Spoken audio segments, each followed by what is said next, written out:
26 साल के सनातनी लड़के से टकराकर गलती कर गई मेनका मैडम, जिसे समझ रही थी फ्लावर वो निकला फायर। भेज रहा है मानहानि का नोटिस। खुलेआम केंद्र के मंत्री को राम भक्त ने दिया चैलेंज, मांग दिया सबूत। तोड़े मेनका मैडम की संस्था के होश, नहीं मिला कोई जवाब। अब करेगा मेनका गांधी की राजनीतिक हैसियत को तबाह। महंगी पड़ेगी मेनका गांधी को बड़बोलापन। पहले इस्कॉन पर लगाया था झूठा आरोप, अब एल्विश यादव को बदनाम करने की चली चाल। खुद के बेटे वरुण गांधी जब बोलते हैं बेलगाम तो खामोश रहती है मेनका मैडम की जुबान। नोएडा पुलिस को नहीं मिला एल्विश यादव के खिलाफ सबूत, तो क्या जानबूझकर एल्विश यादव को बदनाम करने के लिए प्लानिंग हुई? चंद महीने पहले की बात है, एल्विश यादव ने कहा था कि उन्हें बदनाम करने के लिए नेगेटिव पीआर का सहारा लिया जा रहा है। फिर एल्विश ने गाने और कुछ एल्बम में काम किया तो उन गानों और एल्बम के कुछ स्क्रीनशॉट निकालकर चंद लोगों ने वायरल कर दिया और खूब उल्टा सीधा कमेंट किया। यह पहला नेगेटिव पीआर का खेल था, लेकिन दूसरे में तो हद ही पार हो गई। एल्विश यादव को लेकर दावा किया गया कि नोएडा में एक रेव पार्टी होने वाली थी और उस पार्टी में एल्विश यादव सांपों के जहर को नशे के तौर पर सप्लाई करने वाले थे। यह आरोप एल्विश यादव पर लगाया मेनका गांधी की संस्था पीपल फॉर एनिमल ने। तो क्या मेनका गांधी की संस्था का इरादा कुछ और था? अब एल्विश करेंगे मानहानि का मुकदमा। किसके इशारे पर एल्विश यादव को फंसाया गया और कैसे एल्विश यादव की लोकप्रियता को नुकसान पहुंचाकर रातों रात नाम कमाने की कोशिश की गई, इसकी पूरी पड़ताल जब आप देखेंगे तो आप भी हैरान रह जाएंगे। मेनका गांधी भले एक सीनियर सांसद हैं, पढ़ी लिखी महिला है, लेकिन वो खुद को इतनी पढ़ी लिखी और ज्ञानी बाबा समझने लगी कि इस एफआईआर में एल्विश यादव का नाम डालने वाले थाना प्रभारी पर एक्शन लिया गया।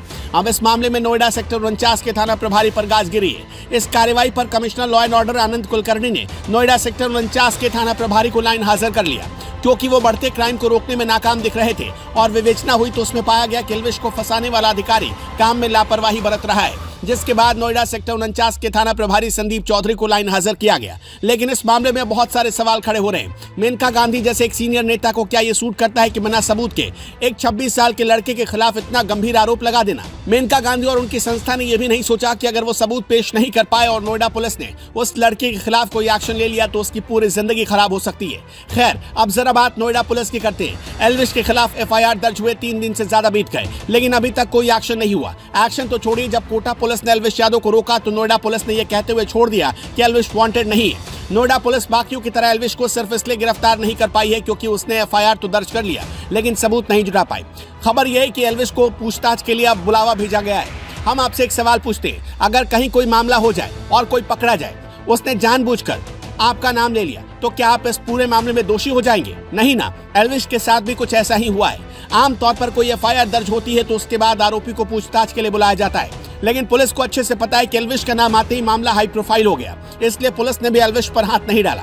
अगर एल्विश की जगह कोई दूसरा शख्स होता तो अभी तक यूपी पुलिस शायद बुला चुकी होती, लेकिन 4 दिन में सेक्टर 49 के थाना प्रभारी कोई सबूत नहीं जुटा पाए। एल्विश यादव के खिलाफ शिकायत करने वाली संस्था पीपल फॉर एनिमल, इस संस्था का संबंध मेनका गांधी से है। कहते हैं एनजीओ को मेनका गांधी ही चलाती। मेनका गांधी के बारे में कुछ जान लेते हैं। एक बार की बात है, मेनका गांधी ने अपने इलाके में जनता दरबार लगाया। उस जनता दरबार में अधिकारियों को गाली देने लगी और चप्पल से मारने की बात कहने लगी। वैसे अधिकारियों को हड़काने का किस्सा उनका अक्सर सामने आता रहता है।